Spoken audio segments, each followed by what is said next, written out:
ഈശോ മിശിഹായ്ക്ക് സ്തുതിയായിരിക്കട്ടെ.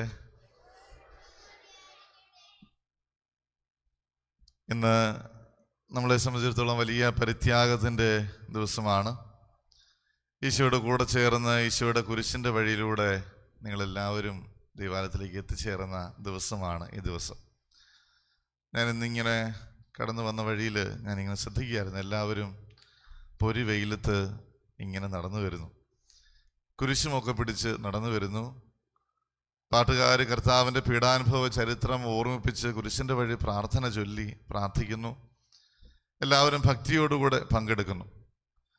ഇന്നെല്ലാവരും ഒരു നേരം നോക്കി പ്രാർത്ഥിക്കുകയാണ്. എല്ലാവരും വിശന്നൊക്കെ ഇരിക്കുകയാണെന്ന് തോന്നുന്നു അല്ലേ? അതോ രാവിലെ ഫുഡൊക്കെ അടിച്ചിട്ടാണോ വന്നത്? അല്ല. ഇതിൻ്റെയൊക്കെ അർത്ഥം എന്താണ് എന്ന് നമ്മൾ എപ്പോഴെങ്കിലുമൊക്കെ ചിന്തിച്ചിട്ടുണ്ടോ? ഈ ഒരു ദിവസം ഈശോയുടെ പീഡാനുഭവ ചരിത്രത്തിൻ്റെ ഓർമ്മയാചരണമാണ് എന്നൊക്കെ നമ്മളങ്ങ് പറയും. അതിനേക്കാൾ അപ്പുറത്തേക്ക് ഈ ദിവസം നമ്മൾ ചെയ്യുന്ന ഈ പരിത്യാഗ പ്രവൃത്തികൾക്കൊക്കെ എന്തെങ്കിലുമൊക്കെ അർത്ഥമുണ്ടോ? ഈശോയെ സംബന്ധിച്ച് അല്ലെങ്കിൽ ദൈവത്തെ സംബന്ധിച്ച് ഇതെത്രമാത്രം വിലയുള്ളതാണെന്ന് നമ്മൾ പലപ്പോഴും മനസ്സിലാക്കാറില്ല. അതായത് നമ്മുടെ സമയവും ദൈവത്തിൻ്റെ സമയവും തമ്മിലൊരു വലിയ വ്യത്യാസമുണ്ട്. അതാദ്യം മനസ്സിലാക്കണം. അതായത് നമ്മൾക്ക് ഇന്നലെ പെസഹ വ്യാഴാഴ്ച, ഇന്ന് ദുഃഖ വെള്ളിയാഴ്ച, നാളെ ദുഃഖ ശനിയാഴ്ച, പിറ്റേ ദിവസം ഈസ്റ്റർ അല്ലേ? ഇതൊക്കെ ഓരോ ദിവസം നടക്കുന്ന സംഭവങ്ങളാണെങ്കിൽ ദൈവത്തിൻ്റെ മുമ്പിൽ ഇതെല്ലാം ഒറ്റ ദിവസം നടക്കുന്ന സംഭവമാണെന്നാണ് പറയുക. അത് നമുക്ക് മനസ്സിലാക്കാനായിട്ട് ചിന്നൊരു കാര്യം പറയാം. അതായത് നമുക്ക് ഇന്ന് ഏത് ദിവസമാണ്? ഇന്ന് പോട്ടെ, വെള്ളിയാഴ്ച അല്ലേ? നാളെ ഏത് ദിവസമാണ്? ശനിയാഴ്ച. ഇന്നലെ ഏത് ദിവസമായിരുന്നു? വ്യാഴാഴ്ച. അതിന് കാരണം എന്താ? ഇന്ന് വെള്ളിയും നാളെ ശനിയും ആകാനുള്ള കാരണം എന്താ? ഇന്ന് വെള്ളി ആയതുകൊണ്ട്. ഇന്ന് രാത്രിയാകും, നാളെ നേരം വെളുക്കും അല്ലേ? ഇന്ന് രാത്രിയാകും, നാളെ നേരം വെളുക്കും. അതുകൊണ്ടാണ് നമുക്ക് ഈ സമയമുള്ളതും ഈ ദിവസങ്ങളുള്ളതുമൊക്കെ. അതേസമയത്ത് നമ്മൾ സൂര്യൻ്റെ അടുത്ത് നിന്നിട്ട് ഇന്ന് വെള്ളിയാഴ്ചയാണ്, നാളെ ശനിയാഴ്ചയാണെന്ന് പറയാൻ പറ്റുമോ? കാരണം ഇന്ന് രാത്രി ആയിട്ട് വേണ്ടേ നാളെ ശനിയാഴ്ച നേരം വെളുക്കാൻ? എന്ന് പറഞ്ഞാൽ സൂര്യൻ്റെ അടുത്ത് നിന്നാൽ ഒറ്റ ദിവസം മാത്രമേ ഉള്ളൂ. ഇത് നമ്മുടെ മനസ്സിലിരുന്നിട്ട് ദൈവത്തിൻ്റെ കാഴ്ചപ്പാട് എങ്ങനെയാണ് നമ്മൾ മനസ്സിലാക്കണം. അതായത് നമുക്ക് രാത്രിയും പകലും ഒക്കെ ഉള്ളത് കൊണ്ട് ഈ ഇന്നും നാളെയും നാളെ കഴിഞ്ഞുമൊക്കെ ഉണ്ടെങ്കിൽ ദൈവത്തിൻ്റെ മുമ്പിൽ ഈ സൂര്യൻ്റെ കാര്യം പറയുന്നത് പോലെയാണ്, എല്ലാം ഒറ്റ ദിവസം നടക്കുന്ന സംഭവമാണ്. നിങ്ങൾ മനസ്സിലായി എന്ന് കരുതുന്നു. എല്ലാം ഒറ്റ ദിവസം നടക്കുന്ന സംഭവമാണ്. എന്ന് പറഞ്ഞാൽ ദൈവം ഈ ലോകം മുഴുവൻ സൃഷ്ടിച്ചത് ഇന്ന്, ആദം പാപം ചെയ്തത് ഇന്ന്, ആദത്തിന് വാഗ്ദാനം ചെയ്തത് ഇന്ന്, ഈശോ ജനിച്ചത് ഇന്ന്, ഈശോ മരിച്ചത് ഇന്ന്, ഈശോ ഉദ്ധാനം ചെയ്തത് ഇന്ന്, ഞാൻ ജനിച്ചത് ഇന്ന്, ഞാൻ ഇന്ന് കുരിശിൻ്റെ വഴിയിൽ പങ്കുചേരുന്നത് ഇന്ന്. എന്ന് പറഞ്ഞാൽ എൻ്റെ മുമ്പിൽ തമ്പുരാൻ കർത്താവിൻ്റെ പീഡാസഹനം 2000 വർഷങ്ങൾക്ക് അപ്പുറത്ത് നടന്ന ഒരു സംഭവമാണെങ്കിൽ തമ്പുരാൻ കർത്താവിൻ്റെ മുമ്പിൽ അവൻ്റെ കുരിശിൻ്റെ വഴിയിലുള്ള നിന്റെ പങ്കുചേരലാണ് നീ ഈ ചെയ്ത ഈ പ്രവൃത്തി.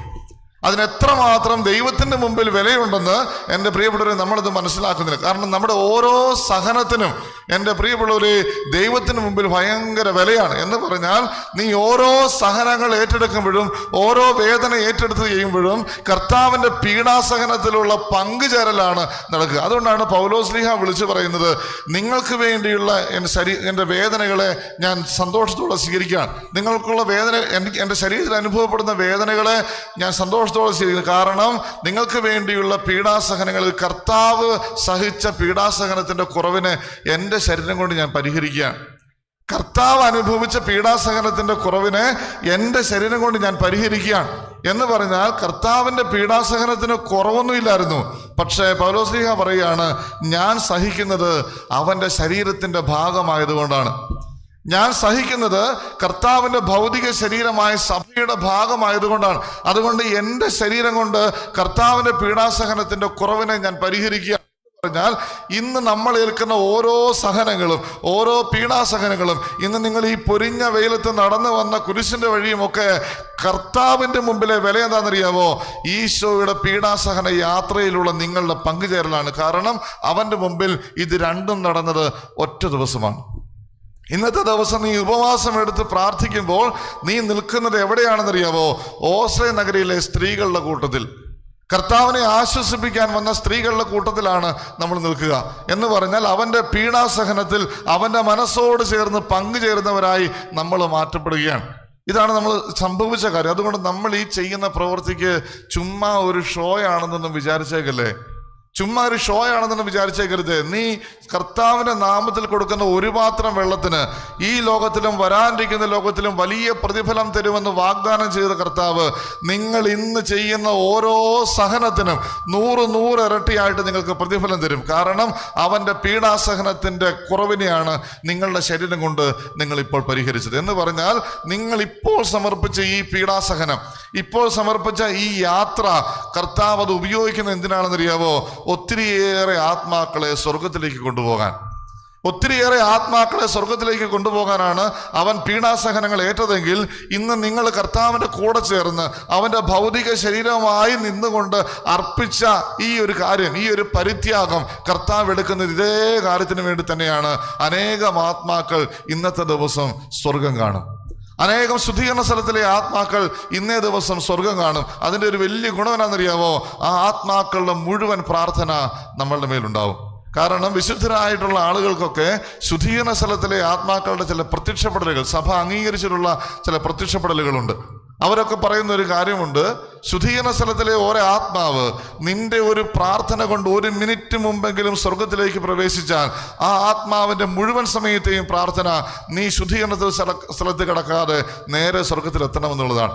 എന്ന് പറഞ്ഞാൽ നമ്മുടെ കടങ്ങളുടെ പൊറുതിക്കായി അവരെല്ലാവരും പ്രാർത്ഥിച്ചുകൊണ്ടിരിക്കും.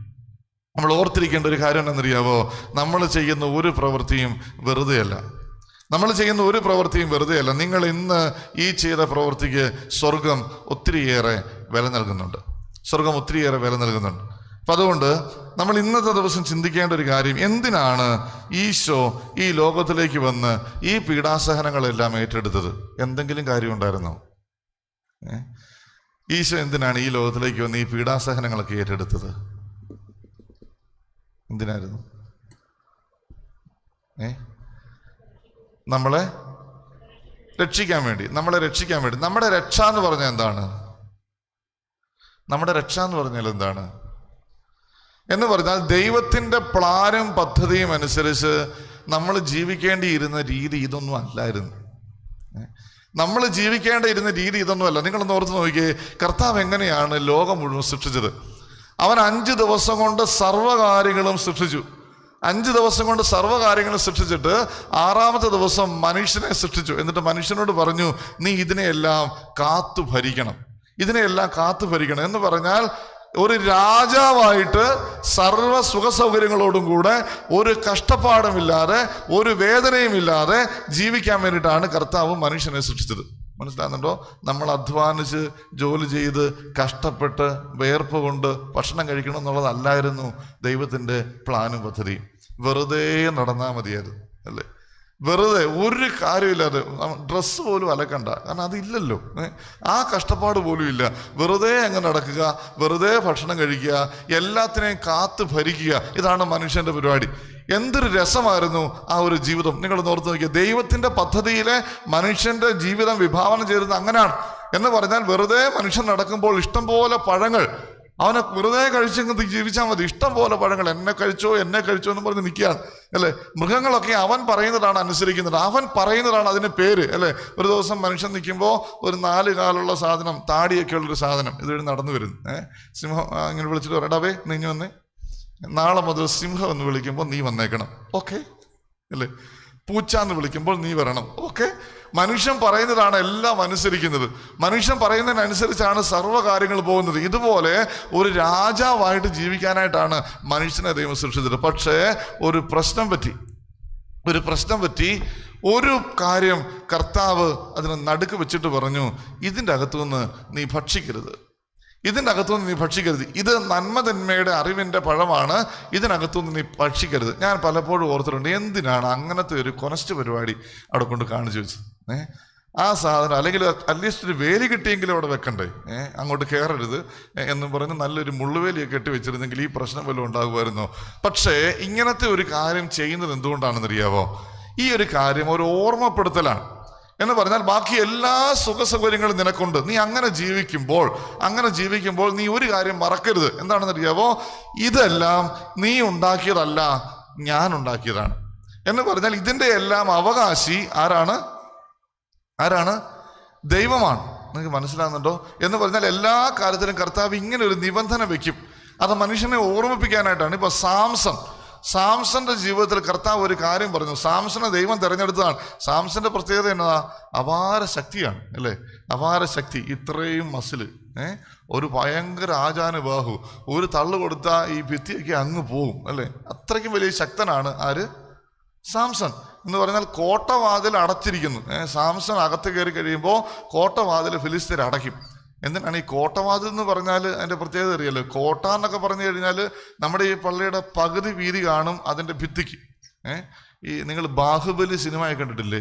ഈ ബാഹുബലി സിനിമയ്ക്കകത്ത് ഈ കോട്ടവാതിൽ അടയ്ക്കണമെങ്കിൽ വലിയൊരു ജനക്കൂട്ടം വലിയ കയറ് കെട്ടി വലിക്കണം, എന്നാലേ ഈ കോട്ടവാതിൽ അത്രയ്ക്ക് ശക്തമാണ്. പക്ഷേ സാംസൺ നോക്കുമ്പോൾ എന്താ? കോട്ടവാതിൽ അടഞ്ഞു കിടക്കുന്നു. പുള്ളി നടക്കുമെന്നറിയാവോ? ഒരിളക്ക് കൊടുത്തിട്ട് ആ കോട്ടവാതിലെടുത്ത് തോളെ വെച്ചുകൊണ്ട് പോകും. നമുക്ക് ചിന്തിക്കാൻ പറ്റാത്ത അത്രയ്ക്കും വലിയ ശക്തൻ. പക്ഷെ ഈ സാംസണോട് കർത്താവ് ഒരു കാര്യം പറയും: നീ നിന്റെ മുടി വെട്ടരുത്, അല്ലേ? നീ നിന്റെ മുടി വെട്ടരുത്. ഇത്രയും നിസ്സാരമായ ഒരു കാര്യമാണ് പറഞ്ഞതെന്ന് നമ്മൾ വിചാരിക്കും. പക്ഷേ ഈ മുടി എപ്പോഴും സാംസണെ ഒരു കാര്യം ഓർമ്മപ്പെടുത്താൻ വേണ്ടിയിട്ടാണ്. അതിനാണ് കർത്താവ് അങ്ങനെ ഒരു നിബന്ധന വെച്ചത്. ഈ മുടി അവനെ ഓർമ്മപ്പെടുത്തും. എന്താണെന്നറിയാവോ? ഇതിനകത്ത് ഇത് വെട്ടിക്കഴിഞ്ഞാൽ എൻ്റെ ശക്തി പോകും. ഇത്രയും നിസ്സാരമായ കാര്യം വെട്ടിക്കഴിഞ്ഞാൽ എൻ്റെ ശക്തി പോകും. കാരണം എന്നാണ്? എൻ്റെ ശക്തി എൻ്റെ അല്ല. ആര് തന്നതാണ്? ദൈവം തന്നതാണ്. മനസ്സിലായി? ഈ ഒരു കാര്യം ഓർമ്മപ്പെടുത്താനായിട്ടാണ് കർത്താവ് ഈ ഒരു കാര്യം ചെയ്യുക. എന്ന് പറഞ്ഞാൽ നമ്മൾ ഈ നമ്മുടെ സ്വന്തം ഒരു വീട് എക്സ്ട്രാ കിടപ്പുണ്ടെന്ന് വിചാരിച്ചു. നമുക്ക് സ്നേഹമുള്ള ഒരാൾ അല്ലെങ്കിൽ ഒരു പാവപ്പെട്ടവൻ വന്ന് നമ്മളോട് ചോദിക്കുകയാണ്, ആ വീട്ടിൽ ഞാൻ താമസിച്ചോട്ടെ. അപ്പോൾ നമ്മൾ വക്കീലന്മാരോടൊക്കെ ചോദിക്കുകയാണെങ്കിൽ വക്കീലന്മാർ പറയുന്നത് കുഴപ്പമില്ല, താമസിപ്പിച്ചോ, പക്ഷെ ഒരു കാര്യം ചെയ്യണം, ഒരു വാടക ചീട്ട് എഴുതിയേക്കണം. 1 രൂപ മേടിച്ചാൽ മതി, അല്ലേ? 1 രൂപ മേടിച്ചാൽ മതി, ഒരു വാടക ചീട്ട് എഴുതിച്ചേക്കണം, അല്ലേ? കാരണം എന്നാണ്? അത് അയാളെ എപ്പോഴും ഓർമ്മിപ്പിക്കണം, ഇത് നിന്റെ വീടല്ല, എൻ്റെ വീടാണ്, അല്ലേ? പിന്നീട് അയാൾ അവകാശവാദം പറയാനുണ്ടാവരുത്. അതുകൊണ്ടാണ് ഈ ഒരു വാടക ചീട്ട്. നമ്മൾ ഈ ഒരു കാര്യം കർത്താവ് എപ്പോഴും ചെയ്യും. എന്ന് പറഞ്ഞാൽ മനുഷ്യനെ കർത്താവ് എപ്പോഴും ഓർമ്മിപ്പിച്ചുകൊണ്ടിരിക്കും, ഇതൊക്കെ തന്നത് ഞാനാണ്. അപ്പം നമ്മൾ ഈ മുന്തിരിത്തോട്ടത്തിലെയും കൃഷിക്കാരുടെ ഉപമയ്ക്കകത്ത് കർത്താവ് തൻ്റെ ഭാഗം വാങ്ങിക്കാൻ വേണ്ടി ഈ ദാസന്മാരെയൊക്കെ അയക്കും നമ്മൾ കാണുന്നുണ്ട്, അല്ലേ? ഈ മുന്തിരിയുടെ 2-3 കഷ്ണം കിട്ടിയിട്ട് കർത്താവിന് എന്തെങ്കിലും കാര്യം ഉണ്ടായിട്ടാണോ? അല്ല. അത് കാരണം എന്താണെന്ന് വെച്ചാൽ അത് അവനെ ഓർമ്മിപ്പിക്കണം, ഇത് നിന്റെ അല്ല, ഞാൻ തന്നതാണ്.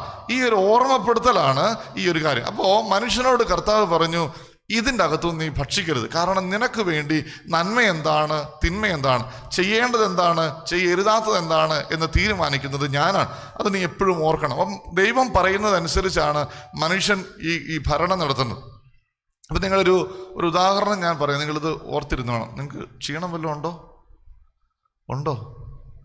ദൈവമേ, നടന്നൊക്കെ വന്നതിൻ്റെ ക്ഷീണമുണ്ടോ? നിങ്ങൾ സംസാരിക്കാതിരിക്കുന്നതാണ്, കണ്ണൊക്കെ തുറന്നായിരിക്കുന്നത്, പക്ഷെ സംസാരിക്കാതിരിക്കുമ്പോൾ എനിക്കൊരു സംശയം, വാടി തൂങ്ങിപ്പോയതാണോ? ആണോ? അല്ല, ദൈവാനുഗ്രഹം. എല്ലാവരുടെയും തല അനങ്ങുന്നുണ്ട്, കുഴപ്പമില്ല. അപ്പോൾ നിങ്ങൾ ശ്രദ്ധിച്ചിരിക്കണേ. അപ്പോൾ ദൈവം മനുഷ്യനെ ഇതിൻ്റെ മുഴുവൻ അധിപതിയായിട്ട് സൃഷ്ടിച്ചു. ഇനി ഞാൻ പറയുന്ന കാര്യം നിങ്ങളൊരു സ്വപ്നം പോലെ കണ്ടുപോകേണ്ട ഒരു കാര്യമാണ്. അതായത് ഒരു ചക്രവർത്തി ഉണ്ടെന്ന് വിചാരിക്കുക. എന്താണ് ചക്രവർത്തി? ആരാണ് ചക്രവർത്തി? ഞാനിത് ആരോടാ പറയുന്നത്? ആരാണ് ചക്രവർത്തി? രാജാവോ? അപ്പൊ രാജാവും ചക്രവർത്തിയും തമ്മിൽ ഒരു വ്യത്യാസവും ഇല്ലേ? രാജാക്കന്മാരുടെ രാജാവാണ് ആര്? ചക്രവർത്തി. അപ്പൊ ഈ ചക്രവർത്തിയുടെ കീഴിൽ പല രാജ്യങ്ങളും പല രാജാക്കന്മാരും ഒക്കെ ആണ്. അപ്പോ നിങ്ങൾ ശ്രദ്ധിക്കുക, ഒരു രാജാവ് വേറൊരു രാജാവിനോട് യുദ്ധത്തിന് പോയി തോറ്റുപോയി, എന്ത് സംഭവിക്കും? ഹിസ്റ്ററി ഒന്നും പഠിച്ചിട്ടില്ലേ? ആ രാജ്യവും അവിടുത്തെ ആളുകളും അവിടുത്തെ സ്വത്തുമെല്ലാം ആരുടെ കീഴിലാകും? ജയിച്ച രാജാവിൻ്റെ കീഴിലാകും, അല്ലേ? അപ്പോൾ നിങ്ങൾ ഓർക്കുക, ദൈവം ഈ ലോകം മുഴുവൻ സൃഷ്ടിച്ചിട്ട് ഇതിൻ്റെ രാജാവായിട്ട് ആരെ വെച്ചു? മനുഷ്യനെ വെച്ചു. മനുഷ്യൻ പിശാചിനോട് യുദ്ധം ചെയ്ത് തോറ്റുപോയി, എന്ത് സംഭവിച്ചു? ഈ ലോകം മുഴുവൻ ആരുടെ കീഴിലായി? പിശാചിന് കീഴിലായി. നിങ്ങൾക്ക് പിടി കിട്ടുന്നുണ്ടോ? അപ്പോൾ മനുഷ്യൻ പിശാചിനോട് യുദ്ധം ചെയ്ത് തോറ്റുപോയി. ഈ ലോകം മുഴുവൻ ആരുടെ കീഴിലായി? പിശാചിന് കീഴിലായി. അതുകൊണ്ടാണ് ഈ ലോകത്തിന്റെ അധികാരി വിധിക്കപ്പെടാനുള്ള സമയമായി എന്ന് കർത്താവ് പറയുന്നത്. പിടി കിട്ടുന്നുണ്ടോ? സ്വർഗസ്ഥനായ ഞങ്ങളുടെ പിതാവേ എന്നുള്ള പ്രാർത്ഥന പഠിപ്പിക്കുമ്പോൾ കർത്താവ് നമ്മളോട് പറയാണ്, നിന്റെ രാജ്യം വരണമേ എന്ന് പ്രാർത്ഥിക്കണം എന്ന് പറഞ്ഞാൽ ഇപ്പം ഇത് ആരുടെ രാജ്യമല്ല? ദൈവത്തിന്റെ രാജ്യമല്ല. നിന്റെ ഇഷ്ടം സ്വർഗത്തിലെ പോലെ ഭൂമിയിലാകണേ എന്ന് പ്രാർത്ഥിക്കണം എന്ന് പറഞ്ഞാൽ ഇപ്പം ഇവിടെ നടക്കുന്നത് ആരുടെ ഇഷ്ടമല്ല? ദൈവത്തിന്റെ ഇഷ്ടമല്ല. നിങ്ങൾക്ക് പിടി കിട്ടുന്നുണ്ടോ? അപ്പോൾ അതായത് ഈ ലോകം മുഴുവൻ മനുഷ്യൻ പിശാചിന് തീരെഴുതി കൊടുത്തു. അതുകൊണ്ടാണ് ഈശോയെ കൊണ്ടുപോയി മലമുകളിൽ നിർത്തിയിട്ട് പിശാച് ഈ ലോകവും അതിൻ്റെ എല്ലാ സമ്പത്തുകളും കാണിച്ചിട്ട് പറയും, ദേ നീ നോക്കിക്കേ, ഈ കാണുന്നതൊക്കെ എനിക്ക് നൽകപ്പെട്ടിരിക്കുന്നു, ഈ കാണുന്നതൊക്കെ എനിക്ക് നൽകപ്പെട്ടിരിക്കുന്നു. ആര് കൊടുത്തു? എനിക്ക് നൽകപ്പെട്ടിരിക്കുന്നു. ആര് കൊടുത്തു? ആര് കൊടുത്തു? മനുഷ്യൻ കൊടുത്തു. പിടി കിട്ടിയോ? എന്ന് പറഞ്ഞാൽ ഈ മനുഷ്യൻ ഈ പാപം ചെയ്തതോടെ ഈ ലോകം മുഴുവൻ ആരുടെ കീഴിലായി? ആരുടെ കീഴിലായി? പിശാചിന്റെ കീഴിലായി. അപ്പോ നിങ്ങൾ ശ്രദ്ധിക്കേണ്ട ഒരു കാര്യം എന്നറിയാവോ? ഒരാൾക്ക് ഒരു തെറ്റ് ചെയ്ത് കഴിഞ്ഞാൽ, അല്ലെങ്കിൽ ഒരു പ്രശ്നം ഉണ്ടായി കഴിഞ്ഞാൽ, അല്ലെങ്കിൽ ഇപ്പം ഈ പറഞ്ഞതുപോലെ ഒരു രാജ്യം വേറൊരു രാജ്യത്തിന്റെ കീഴിലായി കഴിഞ്ഞാൽ പിന്നെ ഇതിനെ തിരിച്ചെടുക്കണമെങ്കിൽ എന്ത് സംഭവിക്കണം? എന്ത് ചെയ്യണം? അതിനേക്കാൾ ശക്തിയുള്ള ഒരുത്തിനെ ഒന്നെങ്കിൽ അടിച്ച് താഴെയിട്ടിട്ട് രക്ഷപ്പെടുത്തിക്കിട്ട് പോകണം. അതല്ലെങ്കിൽ എന്താ ചെയ്യേണ്ടത്? അവർ ചോദിക്കുന്ന വില കൊടുത്ത് വാങ്ങണം. അല്ലേ? പിടി കിട്ടുന്നുണ്ടോ? കുറേ പേരെ ബന്ധികളായിട്ട് പിടിച്ചോണ്ട് പോയി.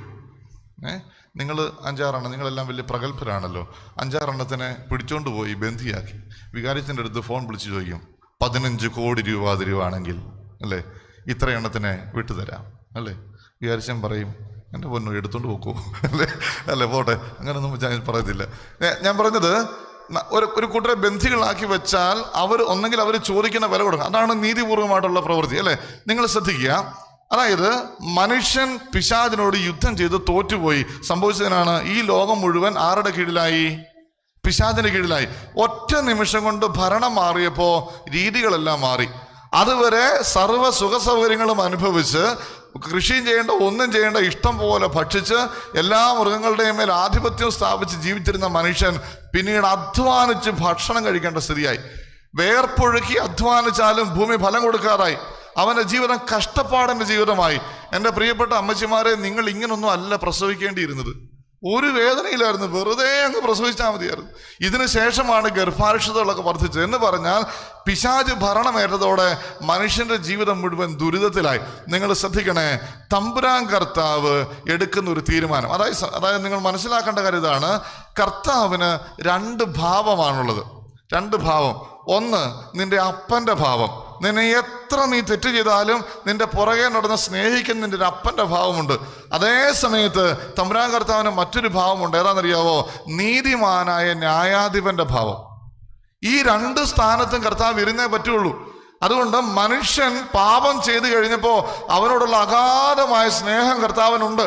അതേ സമയത്ത് അവൻ നീതിമാനായ ന്യായാധിപനാണ്. അവന് നീതിപൂർവമല്ലാതെ വിധിക്കാൻ പറ്റില്ല.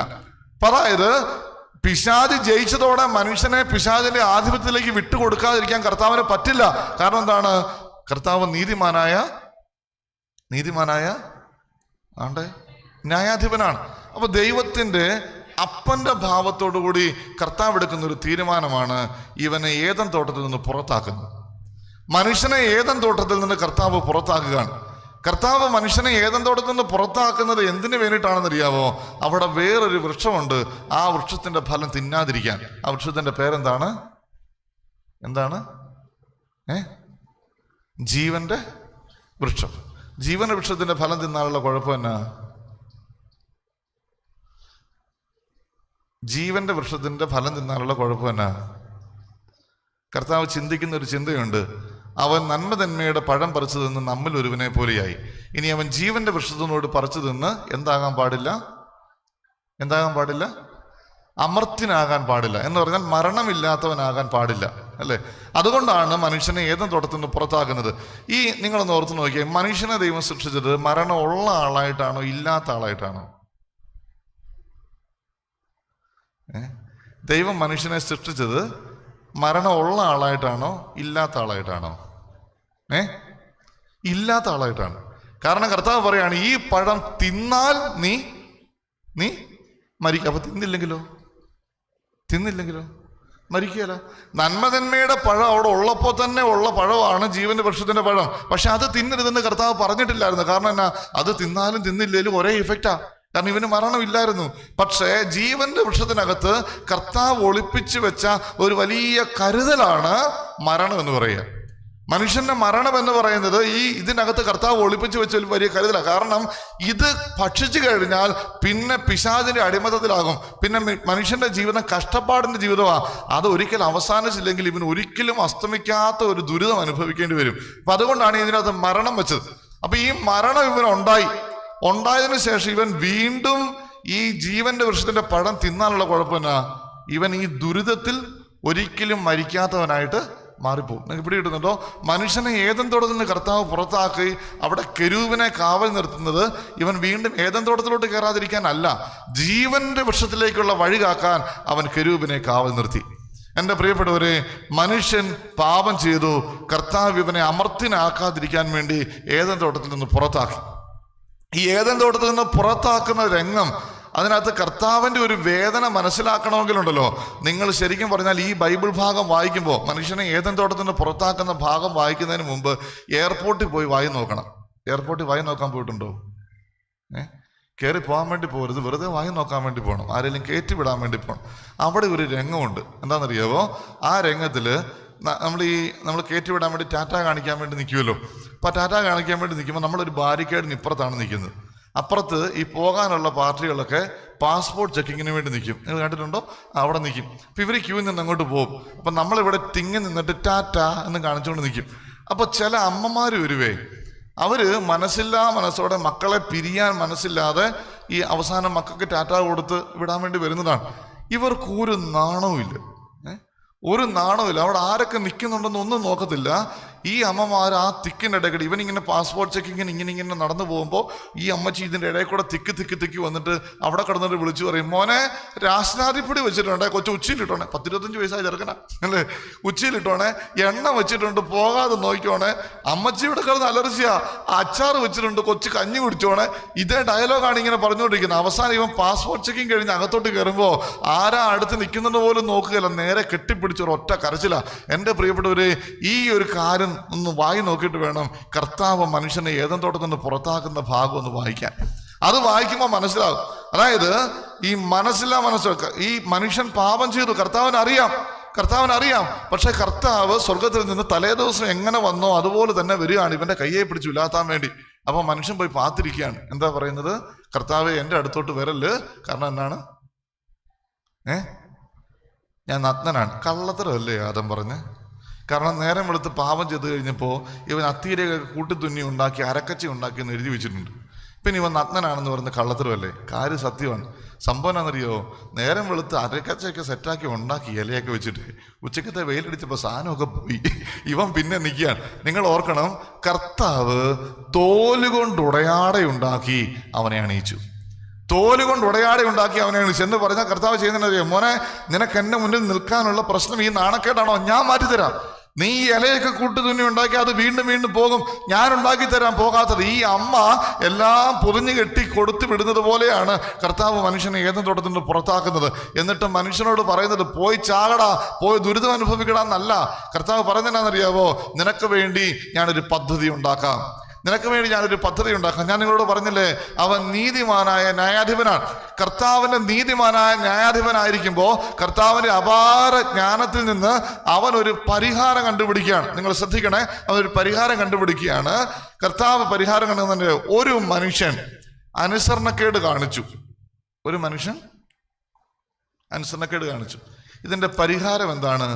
മറ്റൊരു മനുഷ്യൻ പൂർണ്ണമായി അനുസരിച്ച് മരിക്കണം. പിടികിട്ടിയോ? ഒരു മനുഷ്യൻ അനുസരണക്കേട് കാണിച്ചു, വേറൊരു മനുഷ്യൻ പൂർണ്ണമായി അനുസരിച്ച് മരിച്ചാൽ ഇതിനുള്ള പരിഹാരം ആകും. നീതിയല്ലേ? അല്ലേ? അതെ. അപ്പൊ ദൈവത്തിന്റെ നീതിന്യായ കോടതിയിലെ വിധി ഇതാണ്. ഒരു മനുഷ്യൻ അനുസരണക്കേട് കാണിച്ചു, ഇവനെ രക്ഷിക്കാനുള്ള വഴി എന്താണ്? വേറൊരു മനുഷ്യൻ പൂർണ്ണമായി അനുസരിച്ച് മരിക്കണം. പക്ഷേ ഒരു മനുഷ്യനെ കൊണ്ടും പിശാചിന്റെ പ്രലോഭനത്തിൽ നിന്ന് മാറിയിട്ട് പൂർണ്ണമായി ദൈവത്തെ അംഗീകരിച്ച് മരിക്കാൻ പറ്റില്ല. അത് അവന്റെ ബലഹീനതയാണ്. നമ്മൾ എത്ര പരിശ്രമിച്ചാലും പാപമില്ലാതെ ജീവിക്കാൻ പറ്റില്ല. കാരണം എന്താണ്? നീതിമാന്മാർ പോലും ദിവസത്തിൽ 7 പ്രാവശ്യം പാപം ചെയ്യുന്നു. അത് പറ്റിപ്പോകും. അതുകൊണ്ട് ദൈവം എടുക്കുന്ന തീരുമാനം എന്തെന്നറിയാവോ? ഒരു മനുഷ്യനെ കൊണ്ടും പറ്റില്ലെങ്കിൽ എൻ്റെ പുത്രനെ ഞാൻ മനുഷ്യനാക്കി ഈ ലോകത്തിലേക്ക് അയക്കും. എൻ്റെ പുത്രനെ ഞാൻ മനുഷ്യനാക്കി ഈ ലോകത്തിലേക്ക് അയക്കും. അവൻ അവസാനം വരെ അനുസരണയോടുകൂടി ജീവിച്ച് മരിക്കും. അപ്പോ ഇവനുള്ള പാപത്തിന്റെ പരിഹാരമായി ഞാൻ അതിനെ സ്വീകരിക്കും. പിടി കിട്ടുന്നുണ്ടോ? ഉണ്ടോ? ഉണ്ട്. ഓക്കെ. അപ്പോ നിങ്ങൾ ശ്രദ്ധിക്കുക, ദൈവത്തിന് നീതിന്യായ കോടതിയിലെ വിധി ഇതാണ്: ഒരു മനുഷ്യൻ അനുസരണക്കേട് കാണിച്ചു, അവന്റെ പുത്രൻ, ദൈവത്തിന്റെ പുത്രൻ മനുഷ്യനായി ലോകത്തിലേക്ക് വന്ന് പൂർണ്ണമായി അനുസരിച്ച് മരിക്കും. അപ്പോ സംഭവിക്കുന്ന കാര്യം എന്താണെന്നറിയാവോ? ദൈവം ഒരു പൊട്ടനൊന്നുമല്ല. ശത്രു ഭരിക്കുന്ന രാജ്യത്തിലേക്ക് നിരായുധനാക്കി ബലഹീനനാക്കി സ്വന്തം പുത്രനെ ഇറക്കി വിട്ടാൽ എത്രമാത്രം അവൻ പീഡിപ്പിക്കുമെന്ന് അറിയാൻ മേലാത്ത പൊട്ടനല്ല കർത്താവ്. അതറിഞ്ഞുകൊണ്ടാണ് സ്വന്തം പുത്രനെ ഇങ്ങനെ ഇറക്കി വിടുന്നത്. നിങ്ങൾ ഓർത്ത് നോക്കട്ടെ, നമ്മൾ ക്രിസ്മസ് ആഘോഷമൊക്കെ നടത്തുന്ന സമയത്ത് നമ്മൾ ഭയങ്കര ആഘോഷമാണ്. കാരണം എന്നാ, നമ്മളെ രക്ഷിക്കാൻ വേണ്ടി കർത്താവ് വന്നു. പക്ഷെ അതിൻ്റെ ഒരു വലിയ വേദനയുണ്ട്, ഒരപ്പൻ്റെ വേദനയുണ്ട്. എന്താണെന്നറിയാവോ? സ്വന്തം പുത്രനെ കഷ്ടപ്പെടാൻ വേണ്ടി, നിരായുധനാക്കി പീഡിപ്പിക്കപ്പെടാൻ വേണ്ടി ഇറക്കി വിടുന്ന ഒരപ്പൻ്റെ സങ്കടം ഓരോ ക്രിസ്മസിന്റെ സമയത്തുമുണ്ട്.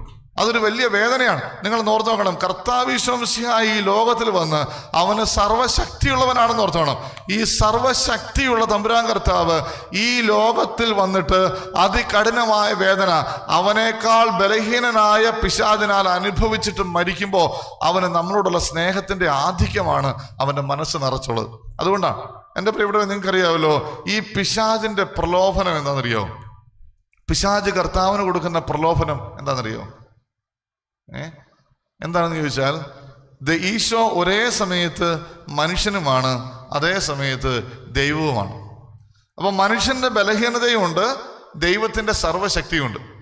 അപ്പോൾ മനുഷ്യന്റെ ബലഹീനതയോടെ ഈ ലോകത്തിൽ ജീവിച്ച് മരിച്ചാലേ നമ്മളെയൊക്കെ തിരിച്ചു കൊടുക്കേണ്ടതുള്ളൂ. മനസ്സിലായോ? അപ്പോൾ ഈ പിശാച് എപ്പോഴും പ്രലോഭിപ്പിക്കുന്ന കാര്യം എന്നറിയാവോ? എടാ, നീ ആരാണെന്ന് നിനക്കറിയാവോ? നീ ദൈവമാ. നീ ആരാണെന്ന് നിനക്കറിയാവോ? നീ ദൈവമാ. നീ ദൈവിക ശക്തി പ്രകടിപ്പിക്കുക. ഈ ദൈവിക ശക്തി പ്രകടിപ്പിച്ച് കർത്താവ് ഈ ലോകത്തിൽ ജീവിച്ചാൽ നമ്മൾ ആരും രക്ഷപ്പെടുകയില്ല. നമ്മൾ എന്നും പിശാചിന്റെ അടിമത്തിലാണ്. കാരണം കർത്താവിന്റെ നീതിന്യായ കോടതിയിലെ വിധി അങ്ങനെയാണ്. എൻ്റെ പ്രിയപ്പെട്ടവരെ, അതുകൊണ്ട് തന്നെ അവനവന്റെ ദൈവത്വം മുഴുവൻ മറച്ചു വെച്ച് മനുഷ്യന്റെ ബലഹീനതയോടുകൂടി ജീവിച്ചു. നിങ്ങൾക്കറിയാമല്ലോ, കർത്താവിന്റെ മുന്നിൽ പിശാച് കൊടുക്കുന്ന ആദ്യത്തെ പ്രലോഭനം എന്താണെന്നറിയോ? ആദ്യത്തെ പ്രലോഭനം, ആ പ്രലോഭനം ഇതാണ്: അവൻ ജനിക്കേണ്ടി വന്നത് എവിടെയാണ്? ബെത്ലഹേമിലെ കാലിത്തൊഴുത്തിൽ. ബെത്ലഹേമിലെ കാലിത്തൊഴുത്തിൽ. എൻ്റെ പ്രിയപ്പെട്ട, അതൊരു വലിയ പ്രലോഭനമായിരുന്നു. എന്ന് പറഞ്ഞാൽ നമ്മുടെ ഈ നാട്ടിലെ പൂർണ്ണ ഗർഭിണിയായിട്ടുള്ള ഒരു സ്ത്രീ ഇപ്പൊ പ്രസവിക്കും, ആശുപത്രിയിൽ പോകാനുള്ള സമയം പോലും ഇല്ല, ഇപ്പൊ പ്രസവിക്കും. അങ്ങനത്തെ ഒരു സ്ത്രീയും അവളുടെ ഭർത്താവും കൂടെ നമ്മുടെ ഈ നാട്ടിൽ കൂടെ വന്ന് നമ്മുടെയൊക്കെ വീടിന്റെ വാതിൽക്കൽ മുട്ടിയാൽ ഈ നാട്ടിൽ ആരെങ്കിലും കാണുകയല്ലേ കണ്ണിച്ചോരയുള്ളതായിട്ട്? ഇല്ലേ? ഒന്നുമില്ല, സിസ്റ്റേഴ്സെങ്കിലും മടം തുറന്നു കൊടുക്കും അല്ലേ?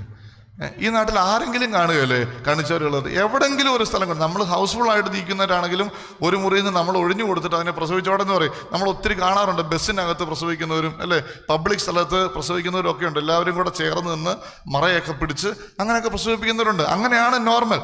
പക്ഷെ ആ നാട്ടിൽ ആരും അവർക്ക് വേണ്ടി മുറി തുറന്നു കൊടുത്തില്ല. അത് നോർമൽ അല്ല. അത് പിശാച് കർത്താവിന് മുന്നിൽ കൊടുത്തൊരു വലിയ പ്രലോഭനമാണ്. കാരണം ഈ ജനിക്കാൻ പോകുന്നവർ ആരാന്നറിയാവോ? ഒരു വീടും തുറന്നു കൊടുത്തില്ലെങ്കിൽ നിന്ന നിപ്പിലൊരു കൊട്ടാരം ഉണ്ടാക്കിയിട്ട് അതിനകത്ത് ജനിക്കാൻ പറ്റുന്നവനാ. പക്ഷെ അങ്ങനെ ജനിച്ചാൽ അതോടെ മനുഷ്യനെ വിട്ടുകൊടുക്കുന്ന പരിപാടി തീർന്നു. മനുഷ്യനെ വിട്ടുകൊടുക്കണ്ട. അവൻ ദൈവിക ശക്തി പ്രകടിപ്പിച്ച് അവൻ ദൈവമായിട്ടാണ് ഈ ലോകത്തിൽ വന്ന് പിറക്കുന്നത്. പിശാചിന്റെ അപാര ബുദ്ധി ഓർത്തോണം. പക്ഷെ കർത്താവ് പുൽത്തൊഴുത്തിൽ കഷ്ടപ്പെട്ട് ജനിച്ചു, തണുത്ത് വിറച്ച് അവൻ കിടന്നു. എൻ്റെ പ്രിയപ്പെട്ടവരെ, അത് വേറൊന്നിനും വേണ്ടിയിട്ടല്ല, എന്നെ രക്ഷിക്കാൻ ഇതേ മാർഗമുള്ളൂ എന്ന് കർത്താവിന് അറിയാവുന്നത് കൊണ്ടാണ്. കർത്താവിന്റെ പ്രലോഭനങ്ങൾ മൊത്തം നിങ്ങൾ നോക്കിയോ. കർത്താവ് 40 രാവും 40 ദിവസവും ഉപവാസം എടുത്ത് പ്രാർത്ഥിച്ചു. അവൻ എന്തിന്റെ കേടാണ്? അങ്ങനത്തെ ഒരു പരിപാടിയുടെ ആവശ്യമില്ല. ഇത് കഴിഞ്ഞപ്പോൾ അവന് വിശന്നു. അപ്പൊ പിശാച് പറയുകയാണ്, എടാ നീ എന്തിനാടാ വിശക്കുന്നേ? നീ എന്തിനാ വിശക്കുന്നേ? ഈ കല്ലിനോട് നീ അപ്പമാകാൻ പറയാതെ അപ്പമാകും. അവൻ പറഞ്ഞാൽ അപ്പമാകുന്നേ. അവൻ പറഞ്ഞാൽ അപ്പം ആകും. പക്ഷെ അവൻ അങ്ങനെ ഭക്ഷിച്ചാൽ അത് അവൻ ദൈവിക ശക്തി ഉപയോഗിച്ചാണ് ജീവിക്കുന്നത്. മനുഷ്യനെ വിട്ടുകൊടുക്കേണ്ടതില്ല. അവൻ ആ വിശന്ന് അവിടെ കടന്നത് അതിന് വേണ്ടിയിട്ടാണ്. എൻ്റെ പ്രിയപ്പെട്ടവരെ, എളുപ്പ വഴികൾ പലതും കർത്താവിന് മുമ്പ് പറഞ്ഞു കൊടുത്തു. അവസാനം മലയുടെ ഗോപുരത്തിന്റെ മുകളിൽ നിർത്തിയിട്ട് കർത്താവിനോട് പറഞ്ഞു, നീ താഴോട്ട് ചാടിക്കോ, ദേവദൂതന്മാർ നിന്നെ താങ്ങുമെന്ന് വചനം പറഞ്ഞിട്ടില്ലേ. അവൻ ചാടിയാൽ താങ്ങും. അവൻ ചാടിയാൽ ചാകത്തൊന്നുമില്ല, അവൻ ചാടിയാൽ താങ്ങും. പക്ഷേ അവൻ അങ്ങനെ ചാടുകയും താങ്ങുകയും ചെയ്താൽ എൻ്റെ പ്രിയപ്പെട്ടവരെ, അത് ദൈവമാണ്, ദൈവിക ശക്തിയാണ് അവിടെ പ്രകടിപ്പിക്കുക. കർത്താവ് അതിൽ വീണില്ല. എന്തുകൊണ്ടാണെന്നറിയാമോ? എന്നെ രക്ഷിക്കാൻ അവൻ മനുഷ്യന്റെ ബലഹീനതയോടുകൂടി ജീവിക്കണമെന്ന് അവന് നിർബന്ധമുണ്ടായിരുന്നു. അതല്ലാതെ മറ്റു മാർഗമില്ലായിരുന്നു. അതുകൊണ്ടാണ് കർത്താവിന്റെ മുന്നിൽ പിശാച് കൊടുക്കുന്ന അവസാനത്തെ പ്രലോഭനമാണ് കർത്താവിന്റെ പീഡാസഹനം എന്ന് പറയുക. അവൻ അതികഠിനമായ പീഡാസഹനം. കാരണം അവന്റെ ശരീരത്തെ വേദനിപ്പിക്കുമ്പോഴെങ്കിലും അവൻ പ്രതികരിക്കും. കർത്താവ് പ്രതികരിച്ചാൽ മുമ്പിൽ നിൽക്കാൻ ആരെ കൊണ്ടും പറ്റില്ല. അത് ഏറ്റവും കൂടുതൽ അറിയാവുന്ന ഒരുത്തനാണ് യൂദാസ്. കർത്താവിന്റെ ശക്തിയെക്കുറിച്ച് പൂർണ്ണമായ ബോധ്യമുണ്ടായിരുന്ന ഒരുവനാണ് ആര്? യൂദാസ്. എനിക്ക് യൂദാസിന്റെ ചരിത്രം കേൾക്കുമ്പോൾ ഒത്തിരി സങ്കടം വരാറുണ്ട്. യൂദാസിനെ പോലെ നല്ലൊരു മനുഷ്യൻ വേറെ ഇല്ലായിരുന്നു. ഈ പറയുന്ന ബാക്കിയുള്ള സ്ലീഹന്മാരെക്കാട്ടിലും കർത്താവിന്റെ ശക്തി കൃത്യമായിട്ട് അറിയാവുന്ന ഒരുത്തൻ ആരായിരുന്നറിയോ? യൂദാസാണ്. യൂദാസ് കർത്താവിനെ ഒറ്റിക്കൊടുത്തത് സത്യം പറഞ്ഞാൽ ഈ 30 വെള്ളിക്കാശിന് വേണ്ടിയൊന്നുമല്ല. യൂദാസ് ആരായിരുന്നറിയോ? യൂദാസ് ബറാബാസിന്റെ കൂട്ടത്തിലുള്ള ഒളിപ്പോരി യുദ്ധക്കാരനായിരുന്നു. എന്ന് പറഞ്ഞാൽ യഹൂദരെ റോമാക്കാരുടെ കയ്യിൽ നിന്ന് മോചിപ്പിക്കാൻ വേണ്ടി ഒളിയുദ്ധം നടത്തിയിരുന്ന ആൾക്കാരാണ്, ലഹള നടത്തിയിരുന്ന ആൾക്കാരാണ് ഇവരൊക്കെ. അപ്പം ബറാബാസ് പിടിക്കപ്പെട്ടപ്പോൾ ഇവർക്ക് നേതാവില്ലാതായി. അപ്പൊ യൂദാസ് കറങ്ങി നടക്കുകയാണ്. ഇനി എന്നാണ് ഒരു വഴി?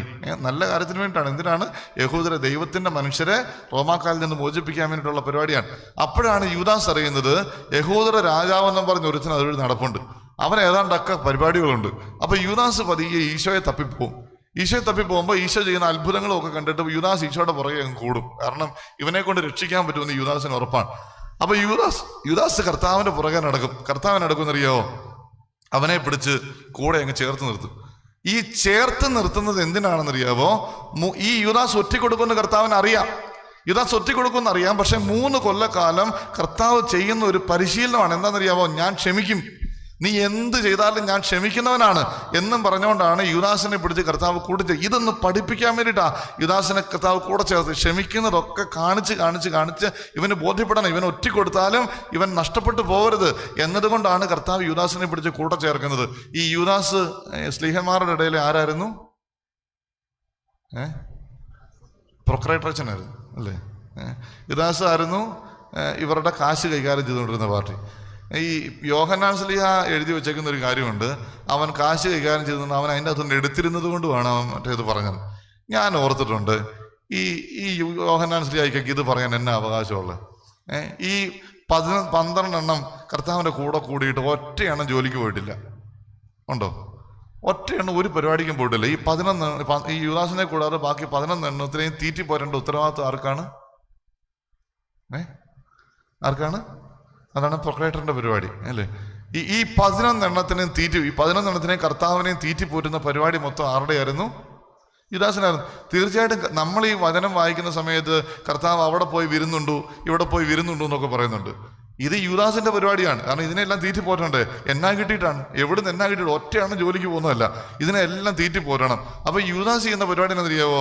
തലേദിവസം കർത്താവിൻ്റെ ഒക്കെ കൂടെ പോയിട്ട് കർത്താവിന്റെ റൂട്ട് മാപ്പൊക്കെ തയ്യാറാക്കും. എന്നിട്ട് ആ വഴി കൂടെ യുവന്മാരെല്ലാം കിടന്ന് ഉറങ്ങുന്ന സമയത്ത് യൂദാസ് പോവും. എന്നിട്ട് വലിയ വലിയ ആൾക്കാരെ കണ്ടു പറയും, നാളെ കർത്താവ് ഈ വഴി കൂടെ വരുന്നുണ്ട്, നിങ്ങൾ നിർബന്ധിക്കുകയാണെങ്കിൽ ഇവിടെ കയറ്റി ഉണ്ണിക്കാം, ഇവിടെ പറ്റി. അത് പോകുന്ന വഴിക്ക് കല്യാണം നടക്കുന്നിടത്ത് കയറി ഉണ്ടോന്നുമല്ല.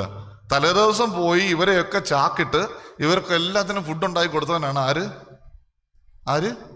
യൂദാസ്. അപ്പൊ യൂദാസ് കർത്താവിന്റെ കൂടെ കൂടുതൽ കർത്താവിനെ കൊണ്ട് യുദ്ധം ചെയ്യിപ്പിച്ച് ഇവരെ മോചിപ്പിക്കാൻ വേണ്ടിയാണ്. പക്ഷെ സംഭവിച്ചതെന്നറിയാവോ? കർത്താവ് യുദ്ധം ചെയ്യുന്നില്ല. യൂദാസിനറിയാം കർത്താവ് ഒന്ന് നേരെ നിന്നൊരു യുദ്ധം ചെയ്താൽ ഒറ്റ നോട്ടത്തിൽ ഇവന്മാരെല്ലാം കരിഞ്ഞു പോകും. അമ്മാതിരി ശക്തി കർത്താവിനുണ്ട്. അപ്പൊ യൂദാസ് കർത്താവിനെ പിടിച്ച് രാജാവാക്കാൻ നോക്കും. അപ്പൊ രാജാവാകാൻ നോക്കുമ്പോൾ കർത്താവ് അതിൻ്റെ അകത്തുനിന്ന് ഒഴിഞ്ഞു മാറിപ്പോകും. അവസാനം യൂദാസ് കണ്ടുപിടിച്ച ഒരു മാർഗമാണ് കർത്താവിനെ പിടിച്ച് ഇവന്മാരുടെ കയ്യിൽ ഏൽപ്പിച്ചു കൊടുക്കുക. ഏൽപ്പിച്ചു കൊടുത്തു കഴിയുമ്പോൾ ഇവന്മാർ 2 തല്ല് തല്ലുമ്പോൾ കർത്താവ് തനി സ്വഭാവം കാണിക്കും അല്ലേ? കർത്താവ് ഒന്ന് നേരെ നിന്നാൽ ഈ തല്ലുന്നവന്മാരൊക്കെ അതോടെ തീരും. ഇത് അപാര ബുദ്ധി കൊണ്ട് യൂദാസ് ചെയ്ത്, അപാര കുരുട്ട് ബുദ്ധി കൊണ്ട് യൂദാസ് ചെയ്തൊരു പരിപാടിയാണ്. അല്ലാതെ ഈ 30 വെള്ളിക്കാശൊന്നുമല്ല. 30 വെള്ളിക്കാശനായിരുന്നെങ്കിൽ യൂദാസ് ആ 30 വെള്ളിക്കാശം മേടിച്ചോണ്ട് നാട് വിട്ടുപോയത് അല്ലേ. യൂദാസ് വെയിറ്റ് ചെയ്യാണ്. എന്തിനാണ്? കർത്താവ് ഇവന്മാരെ എല്ലാം അടിച്ച് നിരപ്പാക്കിയിട്ട് തിരിച്ചു വരുന്ന കാണാൻ. യൂദാസിന്റെ ചിന്തയാണ് 30 വെള്ളിക്കാശ് കയ്യിലും കിട്ടും, കർത്താവ് തനി സ്വഭാവം കാണിക്കുകയും ചെയ്യും. അപ്പൊ ഇതിന് വേണ്ടിയിട്ടാണ് യൂദാസ് ഈ പരിപാടി കാണിച്ചത്. എന്നിട്ട് യൂദാസ് വെയിറ്റ് ചെയ്യുമ്പോൾ യൂദാസ് കാണുന്നത് എന്താണെന്നറിയാവോ? കർത്താവ് നിന്ന് തല്ലു മേടിക്കുകയാണ്. ഒന്നും പ്രതികരിക്കുന്നില്ല, നേരെ നിന്ന് തല്ലു മേടിക്കുക. യൂദാസ് ഓടിച്ചെന്ന് അവരുടെ കൊടുത്തിട്ട് ഇത് പിടിച്ചോ, എനിക്കിതൊന്നും വേണ്ട, എനിക്ക് എൻ്റെ കർത്താവിനെ തിരിച്ചു തന്നാൽ മതി. അവന്മാർ പറയാം അത് നിന്റെ കയ്യിൽ തന്നെ ഇരുന്നോട്ട്, നിന്റെ പാപത്തിന്റെ ഫലം നീ തന്നെ അനുഭവിച്ചു. ഈ യൂദാസ് ചെയ്യുന്ന പരിപാടി എന്നറിയാവോ? യൂദാസ് അത് അവിടെ വലിച്ചെറിഞ്ഞിട്ട്, നിങ്ങൾ ഓർക്കണം, ഈ കാശിന് വേണ്ടിയിട്ടല്ല യൂദാസ് പോയത്. അവനത് വലിച്ചെറിഞ്ഞിട്ട് പോയി കെട്ടിഞ്ഞാന്ന് ചത്തു. യൂദാസ് കർത്താവിനെ ഒറ്റിക്കൊടുത്തത് കൊണ്ടല്ല യൂദാസ് നാശത്തിന്റെ പുത്രനായി തീർന്നത്. എന്തുകൊണ്ടെന്നറിയാവോ? 3 കൊല്ലക്കാലം കർത്താവ് പരിശീലിപ്പിച്ചു നോക്കി. മോനെ ഞാൻ ക്ഷമിക്കൂടാ. പത്രോസ് അതേക്കാൾ വലിയ തെറ്റ് ചെയ്തവനാണ്. കാരണം നേരെ മുഖത്ത് നോക്കി പത്രോസിനോട് പറഞ്ഞതാ, നീ എന്നെ തള്ളി പറയും, ഇല്ല എന്ന് പറഞ്ഞിട്ട് അവൻ നേരെ തള്ളി പറഞ്ഞവനാണ്. പക്ഷെ പത്രോസ് 3 കൊല്ലം കാലം കൊണ്ട് ഒരു കാര്യം മനസ്സിലാക്കി, ഞാനിത് ചെയ്താലും കർത്താവ് പൊറുക്കുമെന്ന്. ഇതാണ് ഇതിനകത്ത് പറ്റിയ അബദ്ധം. എൻ്റെ പ്രിയപ്പെട്ടവരെ, ഈ കർത്താവിൻ്റെ പീഡാസഹനമാണ് പിശാച് അവസാനമായി കൊടുക്കുന്ന ഒരു പ്രലോഭനം. കർത്താവിൻ്റെ പീഡാസഹനം എത്രമാത്രം വലുതാണെന്ന് നിങ്ങൾക്ക് മനസ്സിലാക്കണമെങ്കിൽ കർത്താവിൻ്റെ പീഡാസഹന ചരിത്രമൊന്നും അല്ല വായിക്കേണ്ടത്. ഈ പീഡാസഹന ചരിത്രത്തിന് മുമ്പ് ഈ പിശാച് കൊടുക്കുന്ന ഒരു അപാര പ്രലോഭനമുണ്ട്, അത് വായിച്ചു നോക്കണം. അതായത് ഈ കർത്താവ് പ്രാർത്ഥിക്കാൻ വേണ്ടി മലമുകളിലേക്ക് പോവുകയാണ്. ഏത് ദിവസമാണ് മലമുകളിലേക്ക് പോകുന്നത്? ആണ്ടെ ബൈബിളൊന്നും വായിച്ചിട്ടില്ലേ? ഗെത്സമേൻ തോട്ടത്തിൽ പ്രാർത്ഥിക്കാൻ വേണ്ടി കർത്താവ് പോകുന്നത് എപ്പോഴാണ്? പെസഹ ഭക്ഷണം കഴിച്ചു കഴിഞ്ഞപ്പോഴാണ് പോകുന്നത്. ഈ യഹൂദരെ സംബന്ധിച്ചിടത്തോളം ഉണ്ടല്ലോ, ഈ പെസഹാടെ അന്ന് രാത്രി ഉറങ്ങാത്ത രാത്രിയാണ്, ജാഗരണ പ്രാർത്ഥനയുടെ ദിവസമാണ്. അവർക്ക് മാത്രമല്ല, നമുക്കും അങ്ങനെയായിരുന്നു. പെസഹാടെ രാത്രി നമ്മുടെ വീട്ടിൽ ആരും ഉറങ്ങുകയില്ലായിരുന്നു. അത് നിങ്ങൾക്കറിയാവോ? നിങ്ങളുടെ തൊട്ട് മുമ്പിലത്തെ അപ്പന്മാർ വരെയുള്ള സംഭവത്തിൽ പെസഹാടെ രാത്രി ജാഗരണ പ്രാർത്ഥനയുടെ ദിവസമായിരുന്നു. രാത്രി 1 മണിക്കൂർ പള്ളിയിൽ ആരാധന, അത് കഴിഞ്ഞ് വീട്ടിൽ പോയിട്ട് പെസഹ ഭക്ഷണം ഭക്ഷിക്കും. അതിനുശേഷം രാത്രി മുഴുവൻ നമ്മുടെ വീട്ടിൽ ഒരു പ്രാർത്ഥനയുണ്ടായിരുന്നു. അതെന്നറിയോ? പുത്തൻ പാന എന്ന് പറയും. വീട്ടിലെ കാർന്നോൻ രാത്രി മുഴുവനും ഇരുന്ന് ഈ പാട്ട് പാടും. നിങ്ങൾ കേട്ടിട്ടുണ്ടോ? നിങ്ങളൊക്കെ കേട്ടിട്ടില്ലേ? നിങ്ങളുടെയൊക്കെ അപ്പന്മാരൊക്കെ പാടിക്കൊണ്ടിരുന്നല്ലേ? അമ്മ കന്യാമണി തൻ്റെ, കേട്ടിട്ടില്ലേ? ഇന്നലെ രാത്രി വീട്ടിൽ പാടിയവരൊക്കെ ഒന്ന് കൈവെക്കാവോ?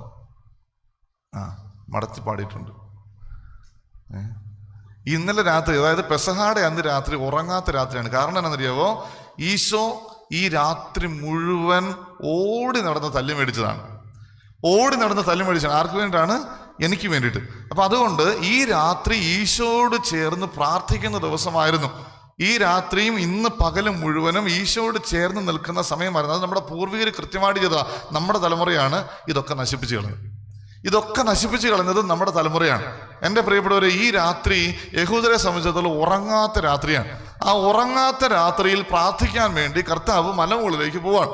ഈ മലമുകളിലേക്ക് കയറി പോകുമ്പോൾ ഒരു കുഴപ്പമെന്നാണെന്നറിയാമോ? ഇത്രയും ഫുഡ് അടിച്ചിട്ട് മലമുകളിലോട്ട് കയറുക എന്ന് പറയുന്നത് അത്ര സുഖമുള്ള പരിപാടിയല്ല. അപ്പോൾ ഈ 8 പോകുന്ന വഴിക്ക് 8 പറഞ്ഞു, അതെ ഇനി മുകളിലോട്ടില്ല, ഇനി വയ്യ, ഇവിടെങ്ങാനും ഞങ്ങൾ സെറ്റായിക്കോളാം. അവരവിടെ സെറ്റായി. ബാക്കി സ്നേഹിക്കുന്ന 3 പേരെയും കൂടെ കൂട്ടി കണ്ട് കർത്താവ് കുറച്ചുകൂടെ പോയപ്പോൾ അവിടെയും പറഞ്ഞു, ഇത്രയും മതി കർത്താവ്, ഇനി മുകളിലോട്ട് പോകണ്ട. ഓക്കെ, അവിടെ ഇരുത്തി. എന്നിട്ട് കർത്താവ് ഒരു കല്ലേറ് ദൂരം മാത്രം മാറി. എന്ന് പറഞ്ഞാൽ ഇവിടെ നിന്ന് ഒരു കല്ലെറിഞ്ഞാൽ എത്ര ദൂരം പോകും? അത്രയും ദൂരം, കാണാവുന്ന ദൂരത്തിൽ കർത്താവ് പോയിട്ട് അവിടെ കമിഴ്ന്ന് വീണ് കിടന്ന് പ്രാർത്ഥിച്ചു. നിങ്ങൾ ശ്രദ്ധിക്കണം, ആരും ഉറങ്ങാത്ത രാത്രിയിൽ, യഹൂദരാരും ഉറങ്ങാൻ പാടില്ലാത്ത രാത്രിയിൽ കർത്താവ് മാത്രം ഉണർന്നിരുന്നു. ബാക്കി ശിഷ്യന്മാരെല്ലാം ഉറങ്ങിപ്പോയി. അത് നോർമലായിട്ട് സംഭവിക്കുന്നതല്ല. എന്താണെന്നറിയാവോ? കർത്താവിനെ ഒറ്റയ്ക്ക് ഇരുത്തിയിട്ട് പിശാച് പ്രലോഭനം കൊടുക്കാൻ, ഒരു കൂട്ടുപോലും ഇല്ലാതെ ഒറ്റയ്ക്കാക്കിയിട്ട് പിശാച് കൊടുക്കുന്ന പ്രലോഭനമാണ്. എന്താണെന്ന് പറയുക പ്രലോഭനം? അവന്റെ മുന്നിൽ ഒരു സ്ക്രീനിൽ എന്നതുപോലെ പിശാച് കാണിച്ചു കൊടുത്തു താൻ എത്രമാത്രമാണ് അവനെ പീഡിപ്പിക്കാൻ പോകുന്നത്. അത് കണ്ടറിഞ്ഞ സെക്കൻഡില് നിങ്ങൾ ഓർക്കണം, അത് കണ്ടറിഞ്ഞപ്പോ കർത്താവ് ഈ ലോകത്ത് സഹിക്കണമെന്ന് തന്നെ മുൻകൂട്ടി കണ്ട് തീരുമാനിച്ചുറപ്പിച്ച് വന്ന കർത്താവ് അവിടുന്ന് എഴുന്നേറ്റ് ഓടിച്ചെന്ന് സ്ലീഹന്മാരുടെ കാല് പിടിച്ചിട്ട് പറയുക, എൻ്റെ പ്രിയപ്പെട്ടവരെ, എൻ്റെ കൂടെ ഉണർന്നിരുന്ന് പ്രാർത്ഥിക്കാമോ?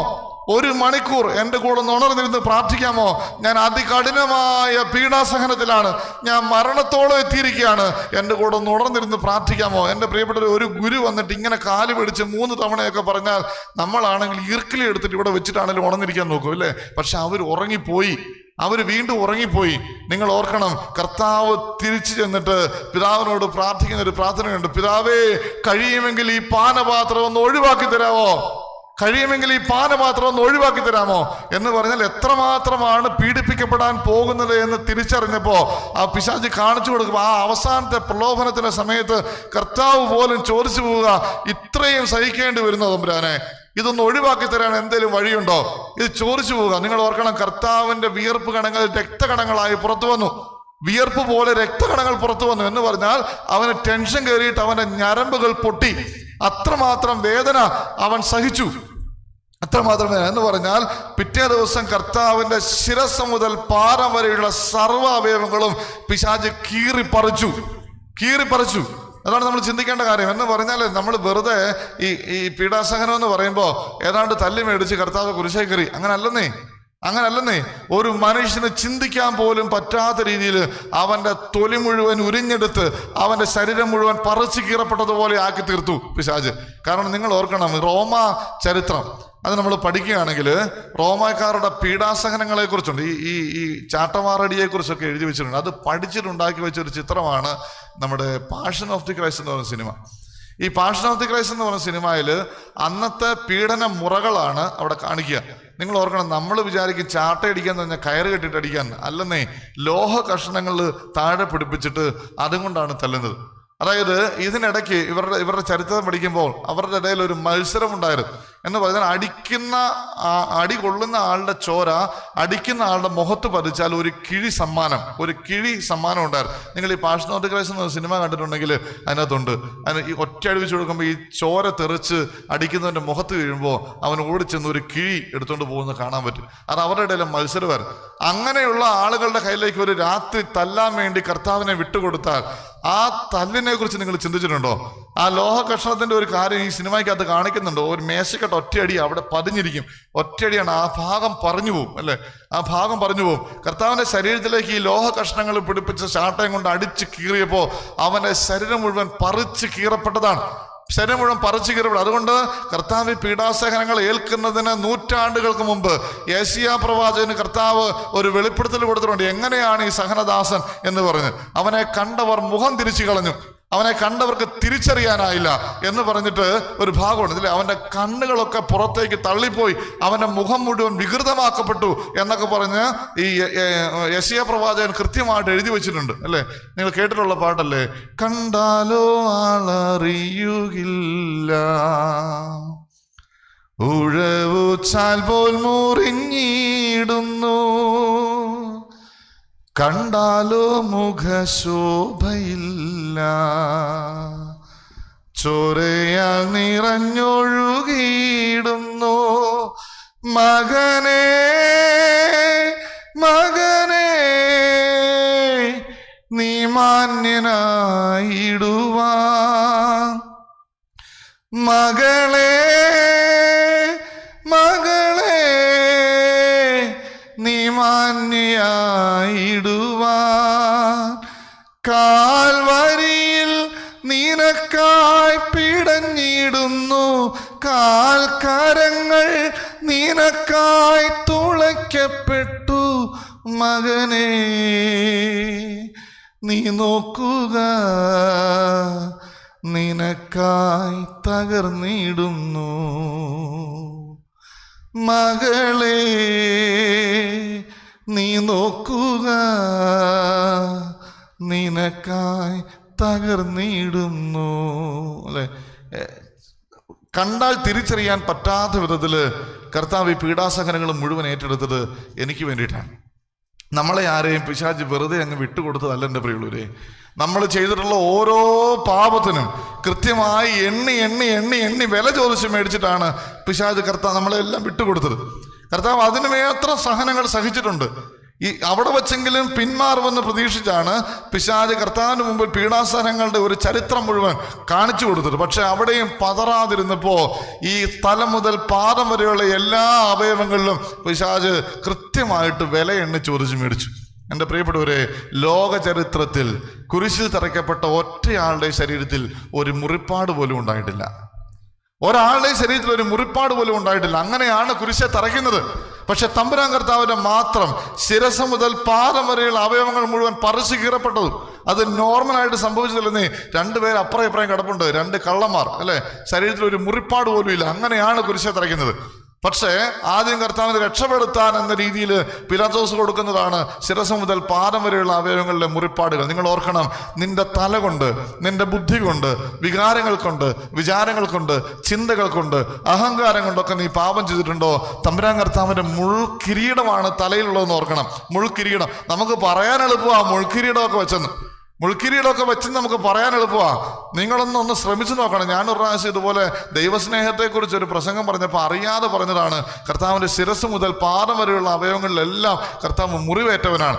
അന്ന് ഞാനിത് പറഞ്ഞു പോയപ്പോൾ എനിക്കൊരു സംശയം, ഈ വേദന എത്രയുണ്ട്?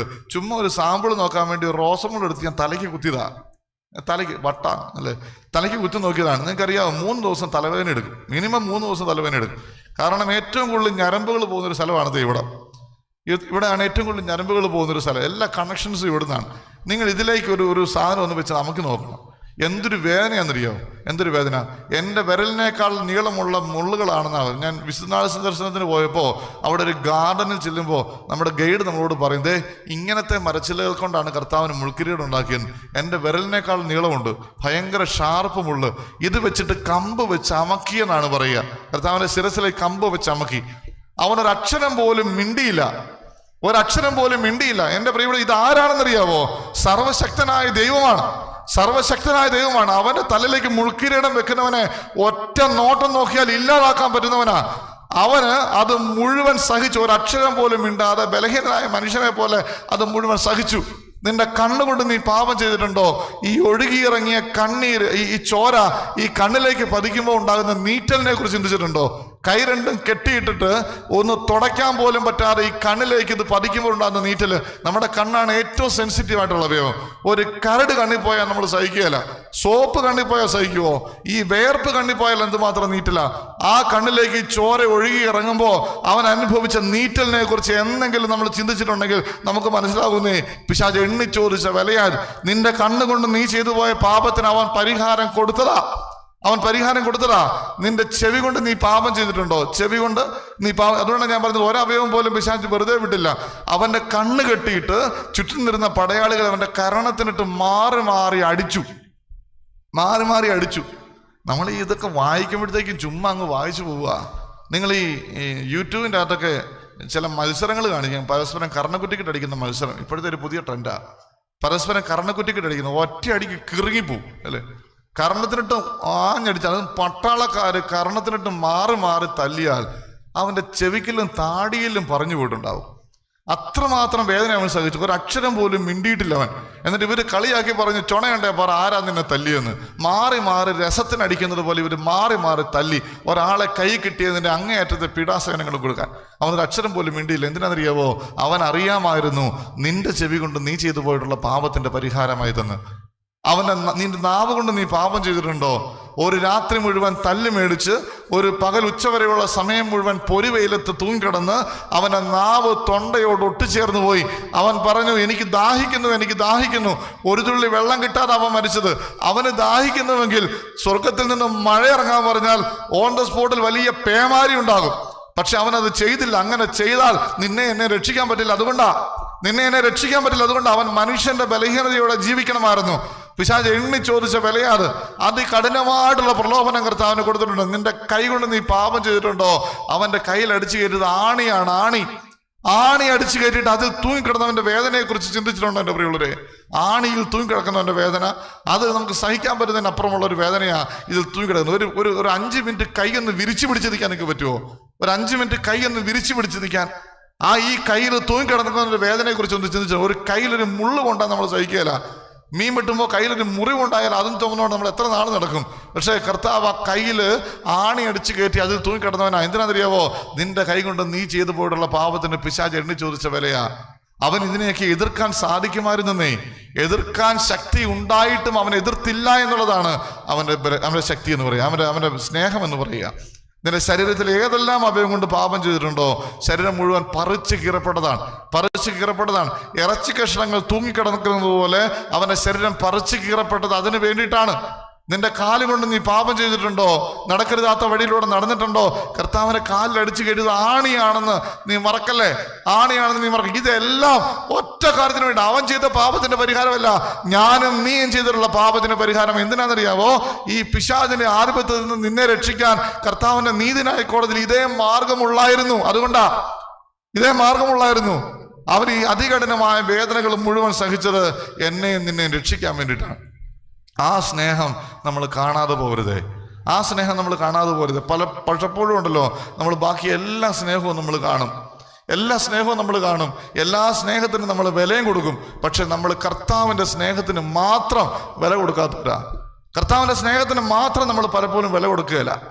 അതാണ് ഏറ്റവും വലിയ സങ്കടം എന്ന് പറയാം. നമുക്കറിയാലോ, നമ്മുടെ ഏറ്റവും വലിയ ഒരു മാനസിക സംഘർഷം എന്ന് പറഞ്ഞാൽ എന്താണെന്നറിയോ? ഒരു മനുഷ്യന്റെ ജീവിതത്തിലെ ഏറ്റവും വലിയ മാനസിക സംഘർഷം എന്നറിയോ? നമ്മളൊരാളെ സ്നേഹിച്ചിട്ട് ആ ആൾ ആ സ്നേഹം മനസ്സിലാക്കുന്നില്ല എന്നുള്ളതാണ്. ഞങ്ങൾ പണ്ട് LP സ്കൂളിൽ പഠിച്ചപ്പോൾ, നമ്മുടെ സിസ്റ്റേഴ്സിൻ്റെ സ്കൂളാണ്, അമ്മ അവിടുത്തെ ഇതൊക്കെയാണ്, ഹെഡ് മിസ്സസ് ഒക്കെയാണ്. ഞങ്ങളുടെ LP സ്കൂളിന് ഞങ്ങളൊക്കെ പഠിച്ച സമയത്ത് ഒരു പ്രത്യേകതയുണ്ട്, ഒരു പാരമ്പര്യമാണ്. A ക്ലാസ്സുകാരും C ക്ലാസ്സുകാരും കണ്ണി കണ്ടാൽ തല്ലും. എന്താണെന്നറിയത്തില്ല, അങ്ങനെയാണ്. ഇപ്പോഴും അങ്ങനെയാണോ അമ്മ? A ക്ലാസ് C ക്ലാസ്സുകാരും കണ്ണി കണ്ടാൽ തല്ലും. കാരണമൊന്നുമില്ല. ഞങ്ങൾക്ക് മുമ്പുണ്ടായിരുന്നവർ അങ്ങനെ ആയിരുന്നു, ഞങ്ങളിത് ഫോളോ ചെയ്തു. ഞങ്ങൾ ആ പാരമ്പര്യം തെറ്റിക്കാൻ പോയിട്ടില്ല. ഞങ്ങൾ A ക്ലാസ്സുകാരാണ്, C ക്ലാസ്സുകാരെ എവിടെ കണ്ടാലും തല്ലും. 1-ാം ക്ലാസ് മുതൽ 4-ാം ക്ലാസ് വരെ അങ്ങനെ എവിടെ കണ്ടാലും തല്ലും. അപ്പോൾ ഞങ്ങൾ ഒരു പ്രാവശ്യം ഞങ്ങളുടെ കൂട്ടത്തിലുള്ളവന്മാർക്ക് ഒരുത്തിനെ ഒറ്റയ്ക്ക് കിട്ടി. ഇവരെല്ലാം കൂടെ അവനെ പെരുമാറി. അപ്പോൾ പിറ്റേ ദിവസം എൻ്റെ ക്ലാസ്സിൽ ഒരുത്തിന് പനി പിടിച്ചു. അവൻ ഈ തലേദിവസം ഇടിക്കാനുള്ള കൂട്ടത്തിലുണ്ടായിരുന്നു. അപ്പോൾ എൻ്റെ ക്ലാസ്സിൽ ഒരുത്തിന് പനി പിടിച്ചു. അപ്പോൾ ഞാൻ ടീച്ചർ പറഞ്ഞു, ഉച്ചയായപ്പോൾ പറഞ്ഞു അവനെയും കൊണ്ട് വീട്ടിൽ പൊക്കോളാൻ പറഞ്ഞു, വീട്ടിൽ കൊണ്ടാക്കാൻ പറഞ്ഞു. അപ്പോൾ ഞാൻ ഇവനെയും കൊണ്ട് വീട്ടിൽ പോയി പള്ളിമുറ്റത്തൂടെ പോയി പള്ളിയുടെ മുറ്റത്തെത്തി വികാരിച്ചൻ എന്നെ വിളിച്ചു. അപ്പോൾ ഞാൻ ഇവനെ അവിടെ പടിയേലിരുത്തിയിട്ട് ഞാൻ വികാരിച്ചൻ്റെ മുറിയിലോട്ട് പോയി. ഞാൻ തിരിച്ചു വന്നപ്പോൾ എൻ്റെ കൂട്ടുകാരനെ കാണുന്നില്ല. ഞാൻ ഊടുപാടെ തപ്പിയപ്പോൾ ഞാൻ നോക്കിയപ്പോൾ എന്താ സിമിത്തേരി ഭയങ്കര ഒച്ചയും ബഹളവും കേൾക്കുന്നു. അപ്പം ഞാൻ നോക്കിയപ്പോൾ എൻ്റെ കൂട്ടുകാരനെ കുറേ എണ്ണം എടുത്തിട്ട് ഇടിക്കുകയാണ്, സിമിത്തേരിലിട്ട് ഇടിക്കുകയാണ്. സംഭവം എന്താണെന്നറിയാവോ? ഞങ്ങൾ രണ്ടുപേരോടെ മാത്രമാണ് പോയെന്നറിഞ്ഞപ്പോൾ തലേദിവസം ഇടി കിട്ടിയവനില്ലേ, അവൻ സ്കൂളിൽ നിന്ന് പോയിട്ട് അവൻ അന്നത്തെ ഒരു വലിയ കൊട്ടേഷൻ കൂടെ പാണ്, ചേട്ടന്മാരെ വിളിച്ചുകൊണ്ട് വന്ന് തല്ലിക്കുക എന്ന് പറയുന്നത്. ചേട്ടന്മാർ, അവന് ഈ 6-ലും 7-ലും ഒക്കെ പഠിക്കുന്ന ചേട്ടന്മാരെയും വിളിച്ചുകൊണ്ട് വന്നിട്ട് എൻ്റെ ഈ കൂട്ടുകാരനെ സിമിത്തേരിലിട്ട് ഇടിക്കുകയാണ്. എൻ്റെ പ്രിയപ്പെട്ടവരെ, എനിക്ക് അവനോട് ഭയങ്കര സ്നേഹം. എൻ്റെ കൂട്ടുകാരനല്ലേ. ഞാൻ ഓടിച്ചെന്ന്, പാവപ്പെട്ടവന് പനിയും പിടിച്ചിട്ടിരിക്കുകയല്ലേ, ഞാൻ ഓടിച്ചെന്ന്, ഞാൻ ഈ തെലുങ്ക് സിനിമയിലെ നായകനൊന്നും അല്ലല്ലോ, ഒറ്റ ഇടി കൊടുക്കുമ്പം 10 എണ്ണം തെറിച്ചു പോകാൻ. ഞാൻ അവിടെ ചെന്ന് ഇവന്മാരെല്ലാം കൂടി ഇവനെ എടുത്തിട്ടിരിക്കുക. എന്നോട് വിരോധമൊന്നുമില്ല, പക്ഷേ ഇവനെ എടുത്തിട്ടിരിക്കുകയാണ്. അപ്പം ഞാൻ നോക്കിയിട്ട് ഒരു രക്ഷയില്ല. ഞാൻ എന്നാണെന്ന് ചോദിച്ചാൽ ഇവന് പനിയല്ല, എൻ്റെ കൂട്ടുകാരനാണ്. ഇവന് ഇടി കിട്ടാതിരിക്കാൻ വേണ്ടി ഞാൻ ഇവനെ അങ്ങ് പൊതിഞ്ഞ് പിടിച്ചു, വട്ടം കെട്ടി അങ്ങ് പിടിച്ചു. ഇവന്മാർ എന്നെ പുറഞ്ച് ഇടിച്ചു. ഒരു രക്ഷയില്ലാതെ. കാരണം ഇവനിട്ട് ഇടി കിട്ടുന്നതിന് ഞാൻ ഈ ഇടി മുഴുവൻ മേടിക്കുകയാണ്. ഇവനെ ഇടി കിട്ടാതിരിക്കാൻ വേണ്ടി ഞാൻ അങ്ങോട്ടും ഇങ്ങോട്ടും എല്ലാം തിരിഞ്ഞ് ഉള്ള ഇടി മുഴുവൻ ഞാൻ മേടിച്ച് അവസാനം ഞാൻ ഇവനെ വിട്ടുകൊടുക്കുന്നില്ല എന്ന് കണ്ടപ്പോൾ അന്നത്തെ ഒരു വലിയ ആയുധമാണ് ഈ നഖം വെട്ടിക്കകത്തൊരു കത്തി ഇരിപ്പുണ്ട്. നിങ്ങൾ കണ്ടിട്ടുണ്ടോ? ഇതും വെച്ച് ഒരുത്തിന് എനിക്കൊരു ഒറ്റ കുത്ത് എൻ്റെ വയറിനിട്ടെ. എനിക്ക് പിന്നെ പണ്ടേ നല്ല തൊലിക്കെട്ടിയുള്ളവനായതുകൊണ്ട് അധികം കയറിയില്ല, പക്ഷേ ചോര വന്ന്. അപ്പോൾ ഞാനിങ്ങനെ ചോര ഒലിപ്പിച്ചപ്പോൾ ഇവന്മാരെല്ലാം ഓടി, ചോര കണ്ടപ്പോൾ ഓടി. അപ്പം ഞാനിങ്ങനെ ഇവനെ രക്ഷിച്ചതിൻ്റെ കൃതാർത്ഥതയിൽ ഇവൻ എന്നെ ഇപ്പം കെട്ടിപ്പിടിക്കും എന്നൊക്കെ വിചാരിച്ച് ഞാനിങ്ങനെ ഭാരത് മാതാ കീ ജയ് എന്നൊക്കെ പറഞ്ഞ് നിൽക്കുകയാണ്.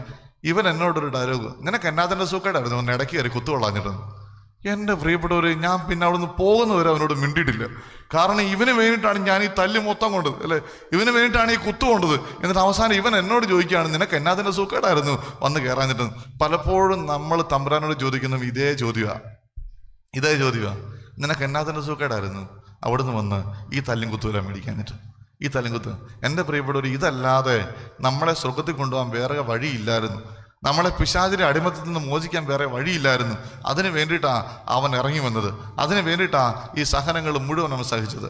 അതിന് വേണ്ടിയിട്ട് അവൻ്റെ ചങ്കിലെ അവസാനത്തുള്ള ചോരയും കൂടെ നമുക്ക് വേണ്ടി ഒഴുക്കിയത്. എന്നിട്ട് തമ്പുരാൻ്റെ മുഖത്ത് നോക്കി ചോദിക്കല്ലേ, എന്തിനാ നീ ഇത്രമാത്രം ചെയ്തതെന്ന്, എന്തിനാ ഇത്രമാത്രം ചെയ്തതെന്ന്. എൻ്റെ ഒരു സഹനം കർത്താവിൻ്റെ അടുത്ത് കൊടുക്കുന്നതിൻ്റെ അകത്ത് എനിക്ക് മടി വിചാരിക്കാൻ പാടില്ല. കാരണം എന്നറിയാമോ, എനിക്ക് വേണ്ടിയിട്ടാ അവൻ സ്വർഗത്തിലെ സർവ്വ സൗഭാഗ്യങ്ങളും വിട്ടെറിഞ്ഞിട്ട് ഈ ലോകത്തിൽ കഷ്ടപ്പെട്ട് ജീവിച്ച് ഈ ലോകത്തിൽ അതികഠിനമായ വേദന സഹിച്ച് മരിച്ചത്.